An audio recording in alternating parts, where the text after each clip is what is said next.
Selamat pagi anak-anak yang dikasihi oleh Tuhan. Puji Tuhan, hari ini kita ketemu dalam ibadah. Kiranya Tuhan bekerja di hati kita masing-masing hari ini, sehingga kita menjadi semakin berkenan di hadapan Tuhan. Kita akan memulai ibadah kita akan bersama-sama menaikkan pujian. Firman Tuhan ku dengar.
Tuhan Yesus, kami akan mendengarkan firman Tuhan.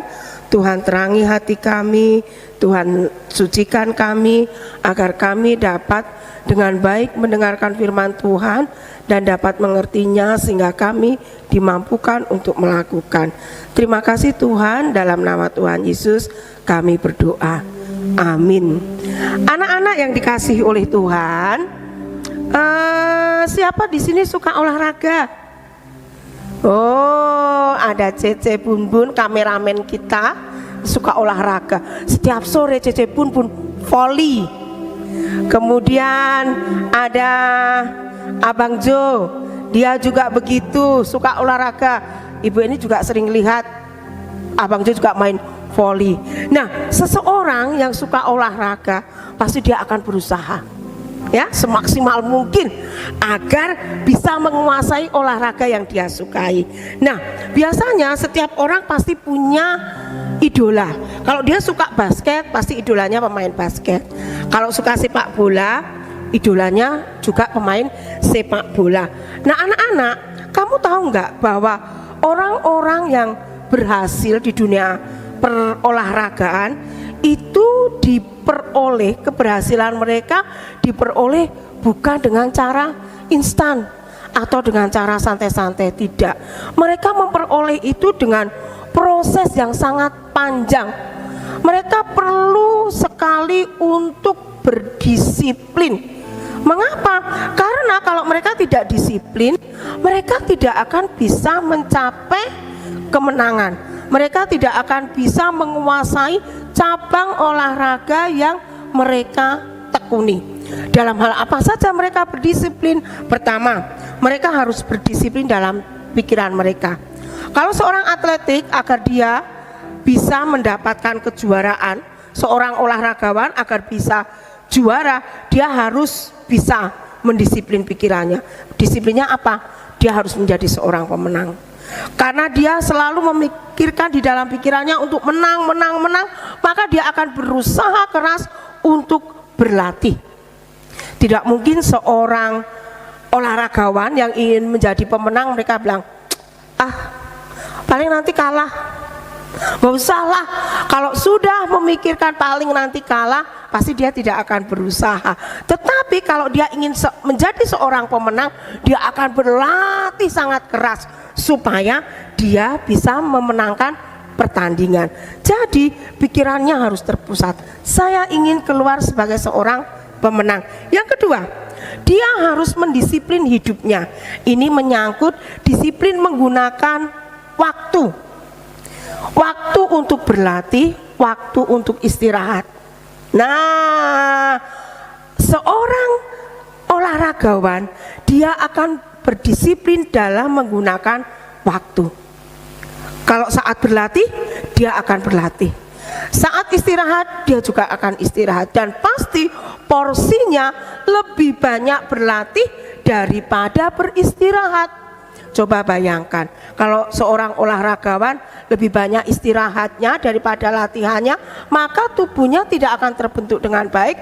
Dia juga tidak akan mempunyai kemampuan lebih daripada masa yang lalu. Dengan berlatih yang giat, dengan waktu yang lebih banyak, dia akan semakin menguasai cabang olahraga yang ditekuni. Kemudian mendisiplin pola makan. Nah, pola makan ini penting didisiplin. Karena apa? Seorang olahragawan dia harus memakan makanan yang bergizi dan sehat. Tidak hanya sekedar yang dia sukai. Yang dia sukai kalau tidak sehat, ya dia harus bisa menahan diri untuk tidak memakannya. Karena itu bisa saja menimbulkan sesuatu yang tidak baik pada tubuhnya. Nah, disiplin ini harus dimiliki oleh seorang olahragawan. Selain itu, seorang olahragawan dia juga harus memiliki sifat sportif. Sportif itu artinya jujur, berani menerima kenyataan, dan mau mengikuti aturan. Anak-anak yang dikasihi oleh Tuhan, seorang olahragawan walaupun dia sudah menanamkan dalam pikirannya dia harus menjadi seorang pemenang, dia sudah mengatur waktu demikian rupa untuk berlatih, dia sudah makan makanan yang bergizi. Kadang-kadang dia menemukan lawan yang tangguh. Kalau lawannya ini lebih tangguh dari dia, ya dia akan mengalami kekalahan. Nah, seorang olahragawan harus bersikap sportif. Kalau dia kalah nggak boleh marah-marah. Kalau dia kalah, ya dia harus berani menerima kenyataan. Bagi seorang olahragawan, kekalahan itu menjadi cambuk untuk berlatih lebih giat lagi agar di waktu yang akan datang mereka bisa mendapat kemenangan. Nah, anak-anak yang dikasihi oleh Tuhan, kehidupan olahragawan dipakai oleh Rasul Paulus untuk menasehati Timotius. Siapa Timotius? Timotius adalah anak rohani dari Paulus.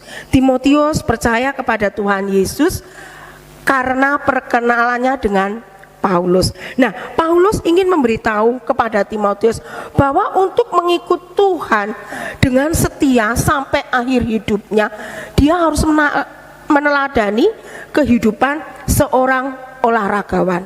Apa sih yang dicontoh dari seorang olahragawan dikaitkan dengan kehidupan kerohanian orang yang percaya kepada Tuhan? Yang pertama, harus memusatkan pikirannya kepada tujuan yang jelas.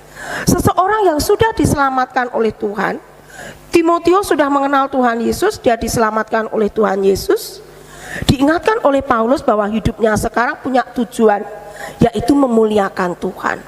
Ini harus menguasai pikirannya Timotius bahwa dia harus memuliakan Tuhan di seluruh aspek hidupnya. Ini harus ada di dalam pikiran Timotius. Demikian juga dalam kehidupan kita. Kalau Tuhan sudah menyelamatkan kita, sudah mengampuni dosa kita, maka seharusnya hidup kita selaras dengan keinginan Tuhan, sehingga kita bisa memuliakan Tuhan. Memuliakan Tuhan harus menjadi pusat pikiran kita.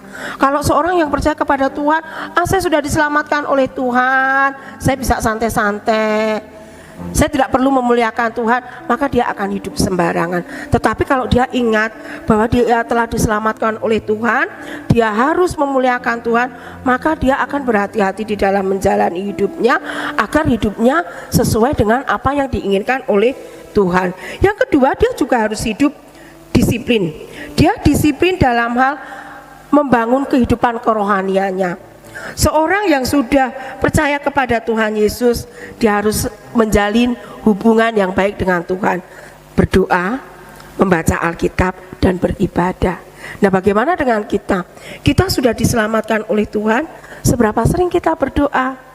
Oh, saya berdoa waktu mau makan saja, saya berdoa mau tidur saja, supaya saya dijaga oleh Tuhan. Padahal tidak demikian. Kalau kita sebagai orang yang percaya, enggak hanya waktu mau tidur kita berdoa, tapi dalam segala aktivitas kita bisa berdoa kepada Tuhan. Karena sebenarnya berdoa itu artinya berbicara kepada Tuhan. Dan kita tidak hanya berdoa untuk diri kita sendiri, tetapi kita berdoa untuk banyak hal. Untuk keluarga kita, untuk teman-teman kita, untuk bangsa kita, untuk sekolah kita. Kemudian membaca Alkitab, mendisiplin diri di dalam membaca Alkitab. Kenapa membaca Alkitab itu penting? Karena Alkitab adalah isi hati Tuhan. Bagaimana kita akan memuliakan Tuhan kalau kita tidak pernah membaca Alkitab? Kita tahu isi hatinya Tuhan, keinginan Tuhan itu dari Alkitab. Alkitab adalah sumber satu-satunya yang bisa menolong kita untuk mengetahui keinginan Tuhan. Kalau kita tahu keinginan Tuhan, kita mampu melakukannya, berarti kita sudah memuliakan Tuhan. Kemudian beribadah. Nah, saat ini kita tidak bisa beribadah ya seperti pada waktu lalu tiap Selasa kita ke gereja, nggak bisa. Tetapi kita bisa melakukannya di rumah sendirian dengan ibadah pribadi. Yang terakhir, hidup di dalam ketaatan. Ini juga sportif. Ketaatan adalah bentuk sportif kita di hadapan Tuhan. Seringkali walaupun kita sudah percaya kepada Tuhan Yesus, kita masih bisa berbuat salah, masih sering berbuat salah. Ketika kita berbuat salah, berani tidak kita mengakui di hadapan Tuhan, Tuhan Yesus, saya mohon ampun karena saya sudah menyakiti hati papa dan mama. Berani tidak? Tuhan Yesus, saya mohon ampun karena hari ini saya memukul kucing. Itu juga perbuatan yang tidak memuliakan Tuhan. Binatang ciptaan Tuhan itu harus kita rawat, harus kita pelihara baik-baik. Kalau kita menyakiti mereka, itu tidak memuliakan Tuhan. Bagaimana kita mengetahui firman Tuhan, kita tidak mau melakukannya. Nah, itu bentuk tidak sportif, tidak mau taat. Ada orang membenci saya. Tuhan Yesus katakan, kasihilah musuhmu. Kita bilang, Tuhan, saya nggak mau mengasihi musuh saya. Itu namanya tidak sportif. Sportif berarti kita jujur dan kita berani menerima kenyataan bahwa kalau saya punya musuh, saya harus mengasihi musuh saya.